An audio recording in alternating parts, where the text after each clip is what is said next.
Let's kick it. Yeah, we out of house. Yo, kick it. Kick it. Hello, everybody, and welcome back to another episode of American Soccer Quick Kicks. I'm your host, David Wright. Please take a second and hit the subscribe button for me. I'd appreciate that very much. I promised last time that I would be doing episodes soon on the offside rule and also on how to appreciate the action and make sense of the action of a soccer game. And I got a lot of feedback. I got multiple people telling me they absolutely would love to hear that, would love to be able to learn those things. And they also gave me additional ideas, other areas of the game that they would like for me to explain. I'm going to tackle all of those because one thing I definitely want this channel to be is for the curious sports fan who doesn't get soccer but is open to it.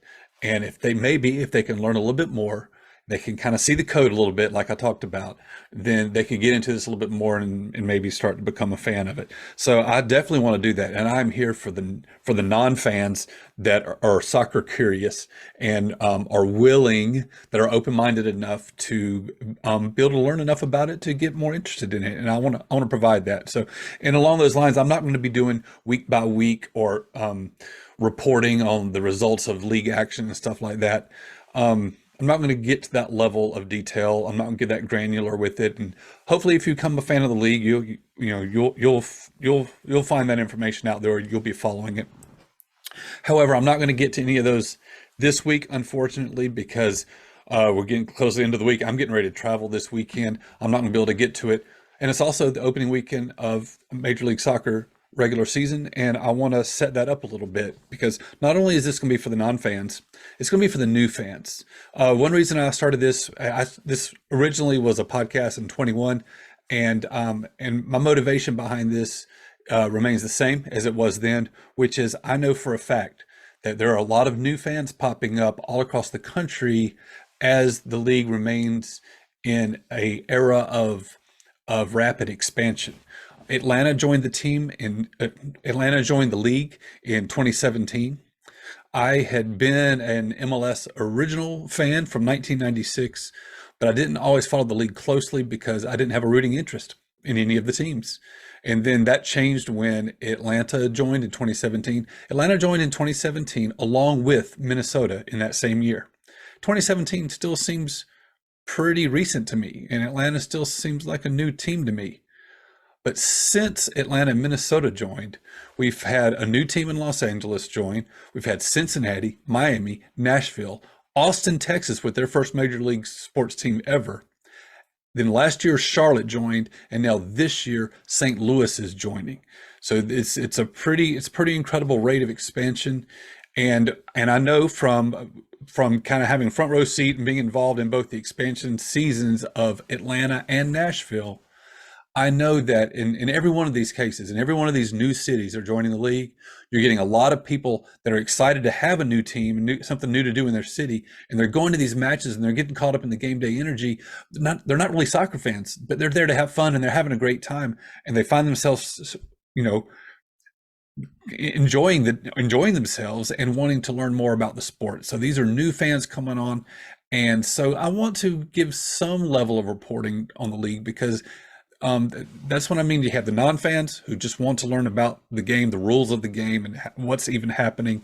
But there's also the new fans, and especially in all these expansion cities. So if you know somebody in any of those cities, or if that's you, this show is trying to serve that audience. So if you got friends in Charlotte, St. Louis, Austin, Cincinnati, that they're getting excited about the soccer team, even though they've never really been soccer fans before, send them to me, send them toward me. And hopefully I can kind of help navigate this for them. And also, of course, I'm open to any questions or comments. So real quick, the regular season is getting started. It's going to be a very short episode. Regular season is getting started, and I just want to set it up. So this year marks the 28th season in MLS history. The first year of play was in 1996. Here we are in year 28. And we now have 29 clubs in the league with the addition of St. Louis. So let's welcome St. Louis aboard and wish them the best of luck. Just to kind of set this up, the defending champion is LAFC. They won the domestic double last year, which means they won not only MLS Cup, but they also won the Supporter Shield. So that hasn't happened in quite a while, and it hasn't happened very often, period, in league history. But LAFC had a fantastic season last year, winning the double, Supporter Shield, and MLS Cup. And so, of course, they're one of the favorites coming in. Now, one thing I wanted to get to, and then I'll be done, is I in my last video on explaining all the reasons why I like MLS, I said this league can be kind of crazy and crazy things happen. Yeah, you got to be willing to embrace change. The playoff format, I don't know if it's ever stayed the same 2 or 3 years in a row in the entire 28-year history of the league. And once again, that has changed. But it's so funny. The league is getting ready to kick off its season on Saturday, and they did not have a set playoff format for this season until yesterday. I'm recording this on Wednesday. The Tuesday before the season starts, they finally announced the playoff format for this season, and it's totally different. So it's a little bit crazy that it would be like that, but here we are. It's a little bit controversial because they've expanded the playoff field to 9 teams in each conference. That's 18 teams out of 29 are going to make the playoffs. That's over 60%. A lot of people aren't crazy about that. I believe it was done more to make Apple TV happy than it was for any competitive considerations. They wanted to be able to have more inventory, more playoff games. It's going to have the 8th and 9th place teams play each other in a one-off play-in match. Then we'll be down to 8 teams for single elimination, except that first round is going to be best of 3. Actually, every team's going to play at least 2 matches, a best of 3 series. It's not about aggregate score, total goals over the course of the matches. It's about you got to win. And there won't be any overtime played. If it's tied, it'll go straight to penalty kicks. And the first team to win 2 matches will advance in the playoffs, and there'll be a straight elimination format after that. What this does, because the higher seed will host 1 match, and then the second match we play the lower seed. And if there needs to be a third match, it'll go back to the first team again. What this does is it guarantees a home match for every playoff team. So that's significant for the clubs because MLS is a league that depends heavily on game day revenue.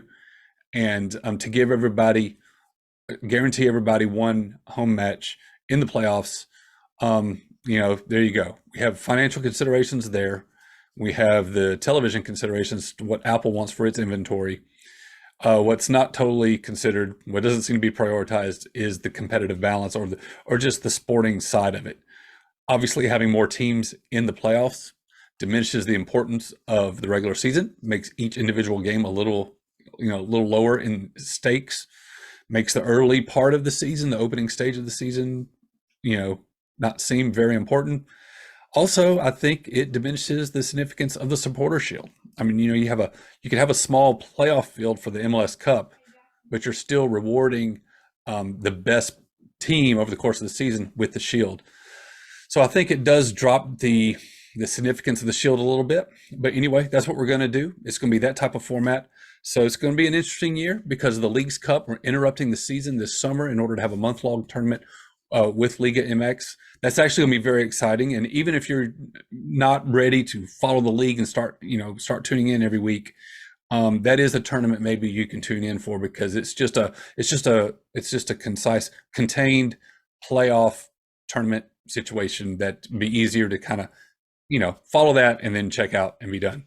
Anyway, season's kicking off on Saturday. There will be action on Sunday also. One thing they're doing with Apple TV is all kickoffs will happen at the exact same time. And looking at the Apple TV app and looking at the MLSsoccer.com website, it appears, I have not seen an announcement for this, but it appears that every single match is going to be available for free on Apple TV in front of the paywall for this opening weekend. So pick the game or games that you want to watch. It's not always going to be the case. I imagine this is a 1 week only thing, but I'm planning on watching the Atlanta match, and then I'm also going to check out the new expansion club, St. Louis, opening against Austin, which to me still feels like a brand new team. They're actually in their 3rd season now. So anyway, that's going to do it for me. I'm just setting up the regular season. We're going to kick it off on Saturday. I hope you'll watch some soccer with me, and I'll talk to you next time.